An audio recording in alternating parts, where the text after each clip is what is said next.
എല്ലാവർക്കും നമ്മുടെ പുതിയ വീഡിയോയിലേക്ക് സ്വാഗതം. ഇന്നത്തെ നമ്മുടെ റെസിപ്പി നല്ല ടേസ്റ്റി ആയിട്ടുള്ള അതുപോലെ തന്നെ ഈസി ആയിട്ടുള്ള ഒരു ഈവനിങ് സ്നാക്സ് ആണ്.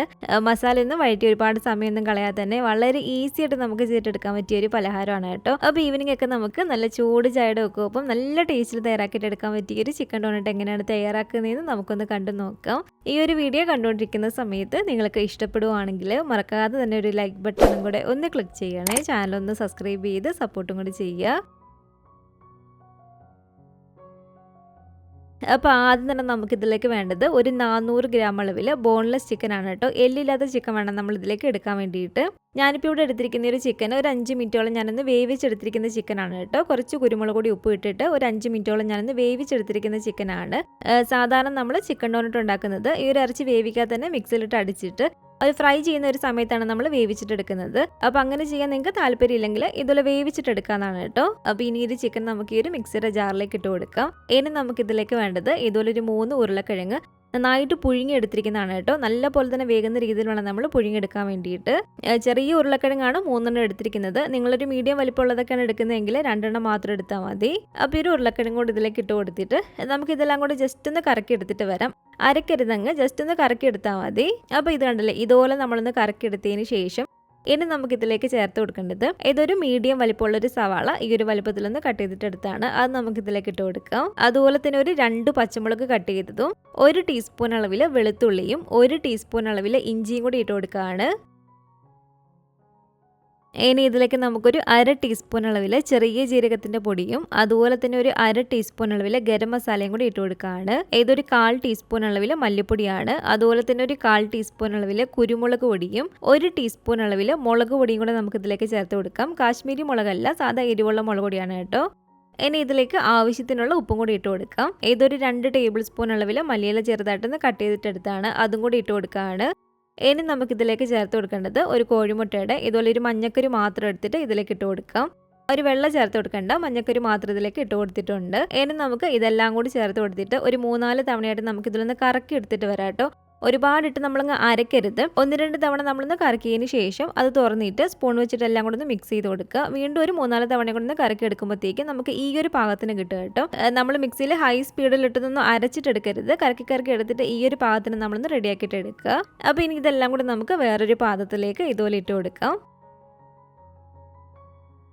ഇനി ഇതിലേക്ക് നമുക്ക് 1 ടേബിൾ സ്പൂൺ അളവിൽ കോൺഫ്ലോറും അതുപോലെ തന്നെ ഒരു 2 ടേബിൾ സ്പൂൺ അളവിൽ മൈദയും കൂടി ഇട്ട് കൊടുക്കുകയാണ്.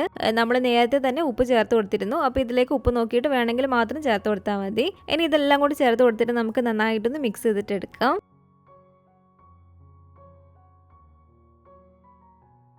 അപ്പോൾ ഇത് കണ്ടില്ല, നല്ല പോലെ തന്നെ ഞാനൊന്ന് മിക്സ് ചെയ്തെടുത്തിട്ടുണ്ട്. അപ്പോൾ ഇതിവിടെ റെഡി ആയിട്ടുണ്ട്. ഇനി നമുക്കിതൊന്ന് ഷേപ്പ് ചെയ്തെടുക്കണം. അതിനായിട്ട് നമ്മളിത് ഉരുട്ടിയെടുക്കുന്ന സമയത്ത് നമ്മുടെ കയ്യിൽ ഒട്ടും തന്നെ ഒട്ടിപ്പിടിക്കാതിരിക്കാൻ വേണ്ടിയിട്ട് ഇതുപോലൊരു പാത്രത്തിൽ കുറച്ച് ഓയിൽ എടുത്ത് വെക്കുക കേട്ടോ. എന്നിട്ട് ഈ ഒരു ഓയിൽ നമ്മുടെ 2 കയ്യിലുമായിട്ട് ഇതുപോലെ നന്നായിട്ടൊന്ന് സ്പ്രെഡ് ചെയ്ത് കൊടുക്കുക.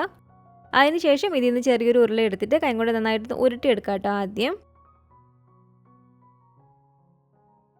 ഇതുപോലെ ഒന്ന് ഉരുട്ടിയതിന് ശേഷം നമുക്കിതൊന്ന് പ്രസ് ചെയ്തൊരു റൗണ്ട് ഷേപ്പിലൊന്ന് ആക്കിയിട്ടെടുക്കാം. അപ്പോൾ ഇതുണ്ടല്ലോ, ഇതുപോലെ റൗണ്ട് ഷേപ്പിൽ ഞാനൊന്ന് ആക്കിയെടുത്തിട്ടുണ്ട്. ഇനി നമ്മൾ സാധാരണ ഡോണറ്റിനൊക്കെ ചെയ്യുന്ന പോലെ തന്നെ ഒരു ഹോൾ ഇട്ട് കൊടുക്കണം. അതിനായിട്ടൊരു കുപ്പിയുടെ ചെറിയൊരു അടപ്പ് എടുക്കുക. അല്ലെങ്കിൽ ഇതുപോലെ നമ്മുടെ കേക്കിൻ്റെ ഒക്കെ ഒരു നോസിലുണ്ടെങ്കിൽ അതെടുത്താലും മതി. അത് വെച്ചിട്ട് നമ്മൾ ഇതുപോലെ സെൻട്രലായിട്ടൊരു ഹോൾ ഇട്ട് കൊടുക്കുക. ഇതുണ്ടല്ലേ, ഇതുപോലെ നമ്മളൊന്ന് ഹോൾ ഇട്ട് കൊടുത്തിട്ടുണ്ട്.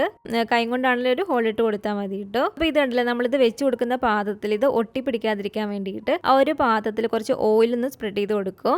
അല്ലെങ്കിൽ നമ്മൾ ഇതുപോലെ ഒരു ബട്ടർ പേപ്പർ ഇട്ട് കൊടുത്താലും മതി. ഞാനിപ്പോൾ ഇവിടെ ഒരു ബട്ടർ പേപ്പറാണ് ഇട്ട് കൊടുത്തിരിക്കുന്നത്. അതിലേക്ക് ഞാനിത് വെച്ച് കൊടുത്തിട്ടുണ്ട്. ഇതുപോലെ തന്നെ നമുക്ക് ബാക്കിയുള്ളതെല്ലാം ഒന്ന് ഷേപ്പ് ആക്കിയിട്ട് എടുക്കാം. കയ്യിൽ നമ്മൾ അത്യാവശ്യം നന്നായിട്ട് ഓയിൽ ആക്കണം കേട്ടോ. എങ്കിലും മാത്രമേ നമ്മുടെ കയ്യിൽ ഇത് ഒട്ടിപ്പിടിക്കാതിരിക്കത്തുള്ളൂ. കാരണം ഈ ഒരു മാവ് ഒരുപാട് കട്ടിയായിട്ടുള്ള രീതിക്കല്ല, അത്യാവശ്യം ഒരു ലൂസാണ്. അപ്പോൾ നമ്മുടെ കയ്യിൽ ഒട്ടിപ്പിടിക്കാതിരിക്കാൻ വേണ്ടിയിട്ട് കയ്യിൽ നന്നായിട്ട് ഓയിലൊന്ന് ആക്കുക. അതുപോലെ നമ്മളിത് ഷേപ്പ് ചെയ്യുന്ന സമയത്ത് ഇത് ഒരുപാടങ്ങ് കട്ടിക്ക് നമ്മളിത് ഷേപ്പാക്കി എടുക്കരുത് കേട്ടോ. അതൊക്കെ വെന്ത് വരാൻ ഒരുപാട് സമയം എടുക്കും. മാക്സിമം നമ്മളിത് കട്ടി കുറഞ്ഞിട്ട് വേണം റെഡിയാക്കി എടുക്കാൻ വേണ്ടിയിട്ട്. അതാകുമ്പോൾ നമുക്ക് പെട്ടെന്ന് വെന്തും കിട്ടും, കഴിക്കാനും അത് തന്നെയാണ് കേട്ടോ ടേസ്റ്റ്.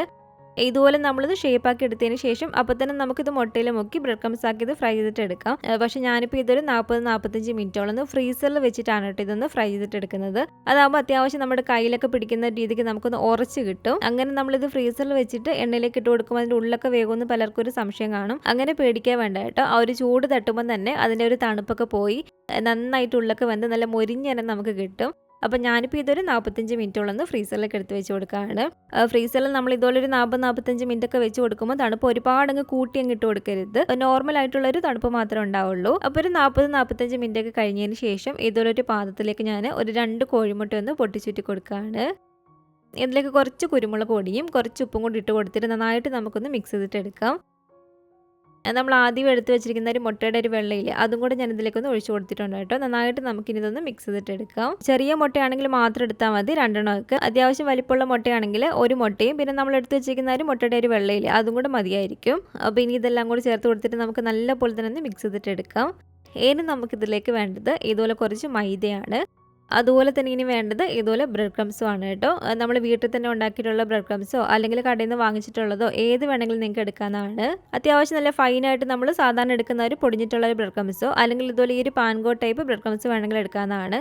ഈ ഒരു ടൈപ്പ് ബ്രെഡ് ക്രംസ് എടുക്കുകയാണെങ്കിൽ പുറമേ കുറച്ചും കൂടി നല്ല മൊരിമൊരാന്ന് മൊരിഞ്ഞ് നമുക്ക് കിട്ടും. അപ്പോൾ ഇത് കണ്ടില്ല ഒരു 45 മിനിറ്റോളം ഞാൻ ഫ്രീസറിൽ വെച്ചെടുത്തിരിക്കുന്നതാണ്. ഇതിപ്പോൾ നമ്മൾ എടുക്കുമ്പോൾ അത്യാവശ്യം നമ്മുടെ കയ്യിലൊന്ന് ഉറച്ച് കിട്ടുന്നുണ്ട്. അപ്പോൾ നമുക്കിത് മുട്ടയിൽ മുക്കിയ ഒരു ബ്രെഡ് ക്രംസ് ഒക്കെ ആക്കുമ്പോഴത്തേക്കും കറക്റ്റ് ഒരു ഷേപ്പിൽ തന്നെ കിട്ടും. അപ്പോൾ ആദ്യം നമുക്ക് ഇത് ഓരോന്നും എടുത്തിട്ട് ഈ ഒരു മൈദയിലേക്ക് ഇട്ട് കൊടുത്തിട്ട് എല്ലായിടത്തും ഒരു മൈദ ആകുന്ന രീതിയിലൊന്ന് ആക്കി കൊടുക്കുക. ഈ ഒരു മുട്ടയുടെ ഒരു മിക്സിലേക്ക് നന്നായിട്ടൊന്ന് മുക്കിയെടുത്തതിന് ശേഷം ബ്രെഡ് ക്രംസിലേക്ക് ഇട്ട് കൊടുത്തിട്ട് ആ ഒരു ബ്രെഡ് ക്രംസ് അതിൻ്റെ എല്ലാ ഭാഗത്തും എത്തുന്ന രീതിയിൽ നമ്മളൊന്ന് കോട്ട് ചെയ്ത് കൊടുക്കുക കേട്ടോ.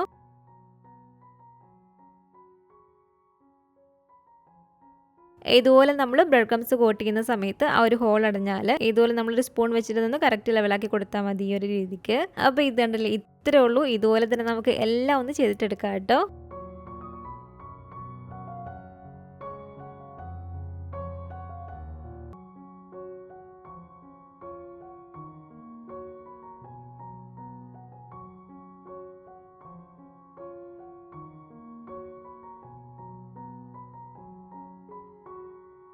അപ്പോൾ ഇത് കണ്ടില്ല, എല്ലാം തന്നെ ഞാനിവിടെ റെഡിയാക്കി എടുത്തിട്ടുണ്ട്. ഇനി നമുക്കിത് എണ്ണയിലേക്ക് ഇട്ട് കൊടുത്ത് ഫ്രൈ ചെയ്തിട്ടെടുത്താൽ മാത്രം മതി. നമ്മളിത് ഓരോന്ന് എണ്ണയിലേക്ക് ഇട്ട് കൊടുക്കുന്ന സമയത്ത് എണ്ണയ്ക്ക് നല്ലൊരു ചൂടുണ്ടായിരിക്കണം കേട്ടോ.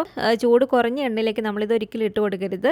അത്യാവശ്യം നല്ല ചൂടായിട്ട് എടുക്കുന്ന എണ്ണയിലേക്ക് തന്നെ വേണം നമ്മളിത് ഓരോന്നും ഇട്ട് കൊടുക്കാൻ വേണ്ടിയിട്ട്. ഇനി നമ്മളൊരു മീഡിയം ഫ്ലെയിമിൽ വെച്ച് കൊടുത്തിട്ട് വേണം ഇത് ഫ്രൈ ചെയ്തിട്ട് എടുക്കാൻ വേണ്ടിയിട്ട്. ഒരുപാടങ്ങ് തീയങ്ങ് കുറയ്ക്കാൻ വേണ്ട. ഒരു മീഡിയം ഫ്ലെയിമിൽ വെച്ച് കൊടുത്തിട്ട് തന്നെ തിരിച്ചും മറിച്ചിട്ട് കൊടുത്ത് അതിൻ്റെ ഉള്ളൊക്കെ നന്നായിട്ട് വേകുന്ന രീതിയിലും അതുപോലെ തന്നെ പുറമേ നല്ല മൊരിഞ്ഞ് ചെറിയൊരു ഗോൾഡൻ കളറായിട്ട് വരുമ്പോഴത്തേക്കും നമുക്കിത് എണ്ണയ്ക്കകത്ത് നിന്ന് എടുക്കാവുന്നതാണ്. അപ്പോൾ ഇത് കണ്ടില്ല, ഇതുപോലെ തിരിച്ചും മറിച്ചൊക്കെ ഇട്ട് കൊടുത്ത് ഇത് കണ്ടില്ല ഈ ഒരു കളറായിട്ട് വരുമ്പോഴത്തേക്കും നമുക്കിത് എണ്ണയ്ക്കകത്ത് നിന്ന് എടുക്കാവുന്നതാണ്. പ്രത്യേകം ശ്രദ്ധിക്കണം, നമ്മൾ ഇട്ട് കൊടുത്തതിന് ശേഷം ഒരുപാട് തീയങ്ങ് കൂട്ടി വെക്കരുത്. അതുപോലെ തീരെ അങ്ങ് കുറയ്ക്കാൻ വേണ്ട. ഒരു മീഡിയം ഫ്ലെയിമിൽ വെച്ചിട്ട് ഇതുപോലെ ഒന്ന് ഫ്രൈ ചെയ്തിട്ട് എടുത്താൽ മതി. അപ്പോൾ ഇത് കണ്ടില്ലേ, എല്ലാം തന്നെ ഞാനിവിടെ ഫ്രൈ ചെയ്തെടുത്തിട്ടുണ്ട് കേട്ടോ. അപ്പോൾ ഇത് കണ്ടില്ല, നല്ല ടേസ്റ്റി ആയിട്ടുള്ള അതുപോലെ തന്നെ ഈസി ആയിട്ട് നമുക്ക് ചെയ്തിട്ടെടുക്കാൻ പറ്റിയ നമ്മുടെ ഒരു ചിക്കൻ ഡോനട്ട് എല്ലാം തന്നെ ഞാനിവിടെ ഫ്രൈ ചെയ്തെടുത്തിട്ടുണ്ട്. ഇതിൻ്റെ കൂടെ ഒരു ടൊമാറ്റോ കെച്ചപ്പോ അല്ലെങ്കിൽ മയോണൈസും കൂടെ ഒക്കെ ഉണ്ടെങ്കിൽ അടിപൊളിയാണ് കേട്ടോ കഴിക്കാൻ വേണ്ടിയിട്ട്. ഈവനിങ് ഒക്കെ നമുക്ക് വളരെ ഈസി ആയിട്ട് ചെയ്തിട്ടെടുക്കാൻ പറ്റും. അതുപോലെ തന്നെ എന്തെങ്കിലും സൽക്കാരങ്ങളൊക്കെ ആണെങ്കിൽ ഉണ്ടാക്കിയെടുക്കാൻ പറ്റിയ ഒരു അടിപൊളിയായിട്ടുള്ളൊരു സ്നാക്സ് ആണ്. അപ്പോൾ ചിക്കൻ ഡോനട്ട് നിങ്ങൾ ഇതുവരെയായിട്ട് വീട്ടിലുണ്ടാക്കി നോക്കിയിട്ടില്ലെങ്കിൽ ഇതുപോലെ ഒന്ന് ചെയ്ത് നോക്കുക കേട്ടോ. തീർച്ചയായിട്ടും നിങ്ങൾക്ക് ഇഷ്ടപ്പെടുന്ന ഒരു പലഹാരം തന്നെയായിരിക്കും. അതുപോലെ തന്നെ ഈ ഒരു വീഡിയോ ഇഷ്ടപ്പെട്ടെങ്കിൽ മറക്കാതെ തന്നെ ഒരു ലൈക്ക് ബട്ടണും കൂടെ ഒന്ന് ക്ലിക്ക് ചെയ്യുക. നിങ്ങളുടെ ഫാമിലിയും ഫ്രണ്ട്സൊക്കെ ആയിട്ട് നമ്മുടെ ഒരു വീഡിയോ ഒന്ന് ഷെയർ ചെയ്ത് കൊടുക്കുക. പുതിയതായിട്ട് നമ്മുടെ ഈ ഒരു ചാനൽ ആരെങ്കിലും കാണുന്നുണ്ടെങ്കിലും ഇതുവരെയായിട്ട് നമ്മുടെ ഈ ഒരു ചാനൽ സബ്സ്ക്രൈബ് ചെയ്തിട്ടില്ലെങ്കിലും താഴെ കാണുന്ന ഒരു റെഡ് സബ്സ്ക്രൈബ് ബട്ടണും കൂടെ ഒന്ന് പ്രസ് ചെയ്ത് സപ്പോർട്ട് ചെയ്യണേ. കൂട്ടത്തിൽ കാണുന്ന ബെൽ ഐക്കണും കൂടെ ഒന്ന് ക്ലിക്ക് ചെയ്ത് അതിൽ ഓൾ എന്ന ഒരു ഓപ്ഷൻ തന്നെ കൊടുക്കുകയാണെങ്കിൽ ഞാൻ പുതിയ റെസിപ്പികളൊക്കെ ഇടുന്ന സമയത്ത് നിങ്ങൾക്ക് അതിൻ്റെ നോട്ടിഫിക്കേഷൻ കിട്ടുന്നതായിരിക്കും. ഇൻഷാ അല്ലാഹ് വീണ്ടും നമുക്കിതുപോലെ നല്ലൊരു റെസിപ്പിയായിട്ട് കാണാം.